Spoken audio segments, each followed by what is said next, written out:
ये वो चप्पल है, ये एंड्योर, ये बाटा की दुकान से मैंने ली थी। कोई मेरे ख्याल से कोई 4 साल पहले ली थी, कोई 700 रुपये की, 600-700 रुपये की। अब इस तरह की चप्पल जो है मेरे ख्याल से 1200-1300 रुपये की मिलती है बाटा की दुकान से। एंड्रो बाटा की वो प्रोडक्ट है। तो बाहर जब भी मैं जाता हूँ ना घर से, मैं जो बाटा की चप्पल मैंने एक लेके रखी है, मैंने 700 रुपये की मुझे मिली थी, 600 या 700 रुपये की मुझे मिली है। तो अभी 3-4 महीने पहले मैंने ली थी। तो क्या मैं घर में जब होता हूँ तो मैं वो सॉफ्ट, बड़ी सॉफ्ट चप्पल है, मैं वो पहन लेता हूँ। लेकिन घर से जब बाहर जाता हूँ ना तो तब मैं वो चप्पल नहीं पहनता। तब मैं इस तरह की एक अच्छी चप्पल जो रखी हुई है मैंने, ये पहन लेता हूँ। क्योंकि सॉफ्ट चप्पल बाहर पहन के जाए ना, तो क्योंकि रोड होती है तो रोड पे फिर बहुत ज़्यादा वो हार्ड हो जाती है, ख़राब हो जाती है, ज़्यादा जल्दी ख़राब हो जाती है। मैं जब भी हाथ में मोबाइल पकड़ के वीडियो रिकॉर्ड करता हूँ ना तो 2-3 मिनट गुजरते हैं, क्योंकि हाथ ज़्यादा ऊपर उठाया होता है तो हाथ में ना फिर दर्द होना शुरू हो जाती है। तो अभी मैं एक, मेरे पास ट्राइपॉड एक स्टैंड पड़ा हुआ था पुराना, तो उस पर मैं ना मोबाइल लगा के मैं वीडियो रिकॉर्ड कर रहा हूँ, ताकि ज़्यादा जल्दी हाथ ना थके। ज़्यादा जल्दी हाथ नहीं थकता मेरा। जब भी मैं चप्पल लेता हूँ तो मैं बाटा की दुकान से चप्पल लेता हूँ काफ़ी सालों से। शूज़ भी लेने हैं तो बाटा की दुकान से, घर में पहनने वाली चप्पल जो लेनी है वो भी बाटा की दुकान से, और अच्छी खासी चल जाती है। इससे पहले मेरे पास जो चप्पल थी वो 3-4 साल तक चली।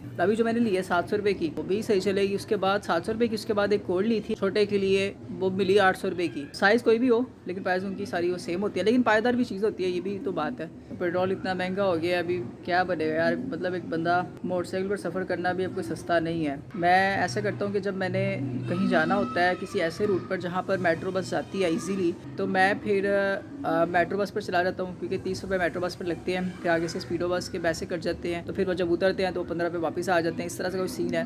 यानी कि ओवरऑल अगर मेट्रो बस से सफ़र करना हो तो ओवरऑल वन वे जाने के 30 रुपये लगते हैं, फिर वापस आने के 30 रुपये, तो टोटल 60 रुपये में सफ़र हो जाता है। लेकिन अगर मोटरसाइकिल में पेट्रोल डलवाना हो, अगर मैंने कज़न यहिया जो है वो रहता है जोहर टाउन में, मैं बाइक पर जाऊँगा तो 300-400 रुपये का मैं पेट्रोल डालूंगा, तो 60 रुपये में मेरा सफ़र हो सकता है। तो कभी कभार मैं 60 रुपये में वो मेट्रो बस पर चला, मेट्रो बस का कार्ड हो अगर, तो अगर वो टोकन लेना पड़े तो पहले काफ़ी पहले मैं टोकन लेता था। मैं मैट्रिक में स्कूल जाता था, 2013 की बात है, तो 10 साल होने वाले हैं इस बात को। तो तब वो टोकन लेके जाता था, मेरे पास कार्ड नहीं होता था, 20 रुपये का तब टोकन था। तो इतने सालों 20 रुपये प्राइस रही है मेट्रो बस की। फिर अभी कोई 1-2 साल पहले मेरे ख्याल से 30 रुपये हो गए हैं। तो मैं तो मेट्रो बस से बहुत कम सफ़र करता हूँ, साल में कुछ चंद दफ़ा।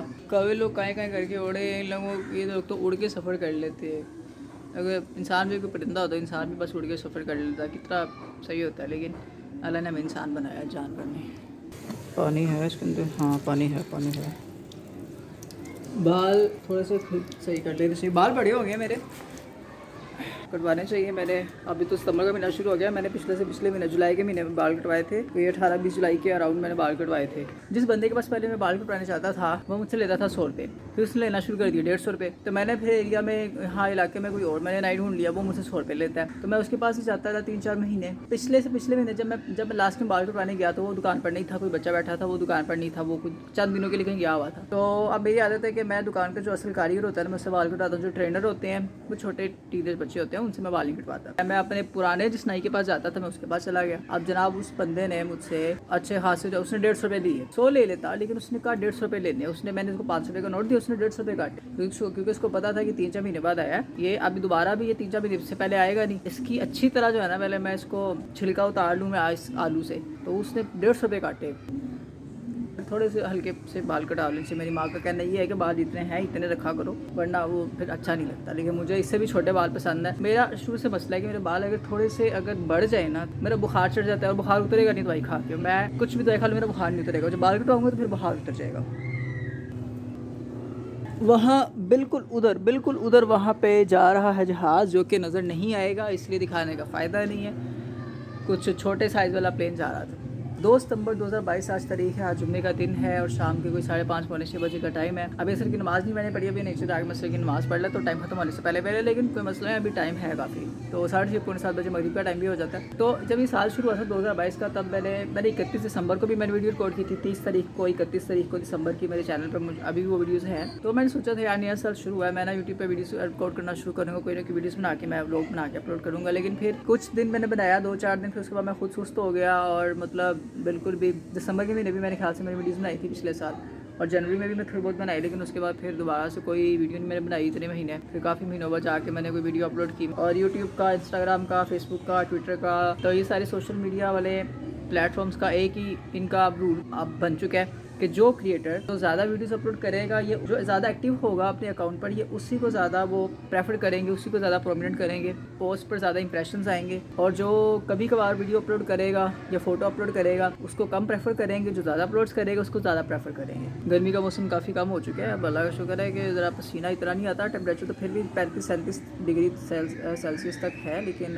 फिर भी ज़्यादा वो पसीना नहीं आता अब आजकल। सितंबर का महीना शुरू हो चुका है, सितंबर के महीने में थोड़ा सुकून रहेगा, अक्टूबर में थोड़ा सा मौसम चेंज हो जाएगा, फिर नवंबर से हल्की हल्की सी सर्दी आएगी। मुझे याद है जब मैं छोटा था तब बहुत सर्दी पड़ती थी, तब सितंबर अक्टूबर का महीने में भी अच्छा खासा मौसम सर्दी वाला हो चुका होता था और फरवरी मार्च तक रहता था। लेकिन अब जिसको सर्दी कहते हैं ना, प्रॉपर बाकायदा सर्दी, वो सर्दी का प्रॉपर मौसम जो है वो सिर्फ दिसंबर के मिड में जाके शुरू होता है। जनवरी पूरा और फरवरी के मिड तक रहेगा, और फरवरी के एंड से फिर मौसम थोड़ा सा तब्दील होना शुरू हो जाता है। फिर मार्च में महीना शुरू होता है, पंखा चलाने की नौबत आ जाती है। ये सब इस सब चीज़ों की सिर्फ एक वजह है, ग्लोबल वार्मिंग। अक्टूबर नवंबर का महीना भी गुजर जाता है, एक अजीब सा मौसम होता है, सर्दी भी नहीं होती, गर्मी भी नहीं होती, बड़ा अजीब सा एक मौसम रहता है। तो ग्लोबल वार्मिंग की वजह से पिछले 15-16 सालों में इतना फ़र्क पड़ चुका है, तो मज़ीद आगे 15-16 साल गुजरेंगे तो आगे फिर क्या होगा। फिर वो ग्लोबल वार्मिंग की वजह से फिर एक फ्लड्स वगैरह सैलाब, वो भी फिर उसकी भी वजह बनते हैं, और ग्लेशियर्स की ज़ाहिर सी बात है ज़्यादा जल्दी फिर मेल्ट होते हैं।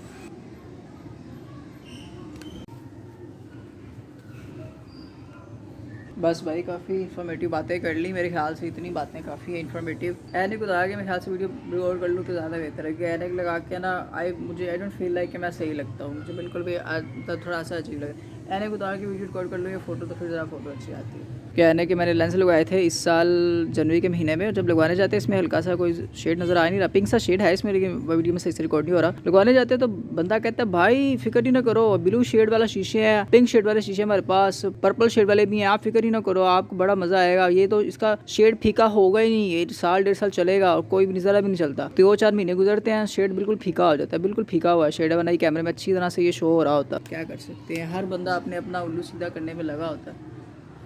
अभी दिल किया तो ना ही अवेलेबल हुआ तो बाल कटवा लूँगा मैं, वरना कल या फिर परसों मैं बाल कटवाऊँगा। आज जुम्मे का दिन है, परसों इतवार का दिन है, और परसों वहाँ पर चांद है, चांद ये बिल्कुल वहाँ पे करके इधर कहीं करके यहाँ पे चांद है, वो जूम करके शायद नज़र नहीं आएगा, इसलिए क्या दिखाना। बस यही सब बातें थी। तो बस दरवाज़ा बंद कर देते हैं भाई, दरवाज़ा बंद कर देने से बिल्लियाँ बहुत आती हैं। बिल्लियाँ जो है ना, बिल्लियाँ अच्छी नहीं होती, बिल्लियाँ तो बहुत तंग करती हैं। बिल्लियों से मुझे याद है एक चूहा आया हुआ था थोड़े दिन पहले, चूहा भाग गया हो, वरना एक चूहा था बड़ा सा, तो मैंने गुस्सा हुआ था, उसके बाहर निकल गया।